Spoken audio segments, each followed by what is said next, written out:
Sugar, முட்டை, மைதா, oven இல்லாமல் ஹெல்த்தியான ப்ளம் கேக். இப்போ நம்ம ட்ரை ஃப்ரூட்ஸ் எல்லாம் சேர்க்க போகிறோம். உங்களுக்கு என்னென்ன ட்ரை ஃப்ரூட்ஸ்லாம் இருக்கோ எல்லாத்தையுமே சேர்க்கலாம். ஒரு கைப்பிடி கருப்பு திராட்சை, ஒரு கைப்பிடி நார்மல் திராட்சை, ஒரு கைப்பிடி டூட்டி ஃப்ரூட்டி, ஒரு கைப்பிடி வெள்ளரி விதை, ஒரு கைப்பிடி உலர் அத்திப்பழம், ஒரு கைப்பிடி பாதாம். இதில் செரி பழம் சேர்க்கணும். கடையில் விற்கிற செரி பழம் வந்து ஒரிஜினல் செரி பழம் கிடையாது. கலாக்காயை செரி பழத்தில் ஊற வச்சு அதை தான் விற்கிறாங்க. அதை தான் நம்ம செரி பழம்னு இவ்வளோ நாளாக யூஸ் பண்ணிகிட்ருக்கோம். இது நம்ம வீட்லேயே பழுத்த ஒரிஜினல் செரி பழம். என்கிட்ட 2 தான் இருக்குது. எவ்வளோ வேணாலும் சேர்த்துக்கலாம். அரை கப் ஆரஞ்சு ஜூஸ் சேர்த்துருக்கேன். நீங்கள் என்ன ஜூஸ் வேணாலும் சேர்த்துக்கலாம். இது 2 மணி நேரத்துக்கு ஊறட்டும். 1 கப் பால் சேர்த்து 1 கப் கட் பண்ண பேரிச்சம்பழம் இதை நல்லா மிக்ஸ் பண்ணி விட்டு பேரிச்சம்பழம் நல்லா வெந்து பால் சுண்டி குழஞ்சி வரணும்.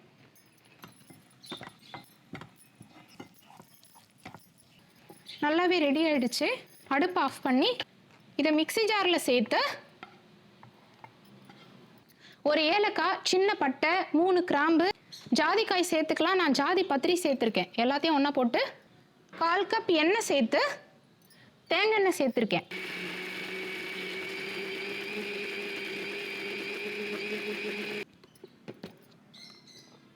நல்லா சாஃப்டாக அரைச்சிட்டு இது இருக்கட்டும்.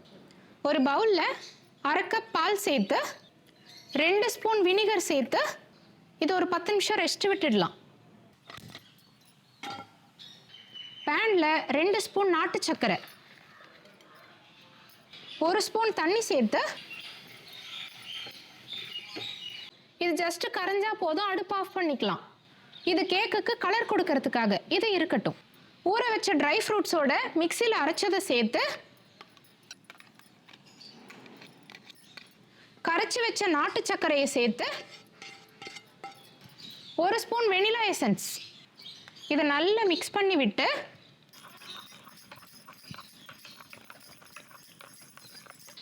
ஒரு கப் கோதுமை மாவு, 1 spoon cornflour, 1 spoon baking soda, 1 spoon baking powder. Baking powder இல்லாதவங்க 2 ஸ்பூன் பேக்கிங் சோடாவாக சேர்த்துக்கலாம். இதை நல்லா மிக்ஸ் பண்ணி விட்டு இது கொஞ்சம் கெட்டியாக தான் இருக்கும். இந்த வினிகர் பாலை கொஞ்சம் கொஞ்சமாக சேர்த்து மிக்ஸ் பண்ணி விட்டு மாவு இந்த பதத்துக்கு இருக்கணும். எனக்கு கொஞ்சம் பால் தான் தேவைப்பட்டுச்சு. முந்திரி, பாதாம், டூட்டி ஃப்ரூட்டி, வெள்ளரி விதை, என்ன ட்ரை ஃப்ரூட்ஸ் வேணாலும் சேர்த்துக்கலாம். இதை நல்லா மிக்ஸ் பண்ணி விட்டு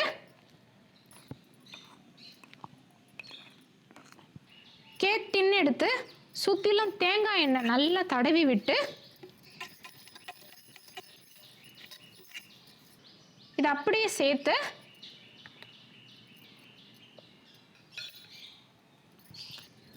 இது மேலே என்னென்ன ட்ரை ஃப்ரூட்ஸ் இருக்கோ தூவிக்கலாம். நம்ம விருப்பம்தான்.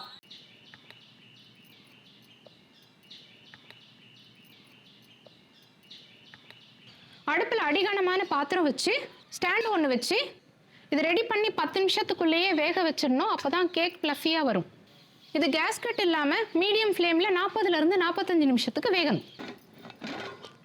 நல்லா ஆறுனதுக்கப்புறம் ஜஸ்ட் ஓரங்களில் கத்தி வச்சு எடுத்து விட்டுட்டு அப்படியே திருப்பி போட்டு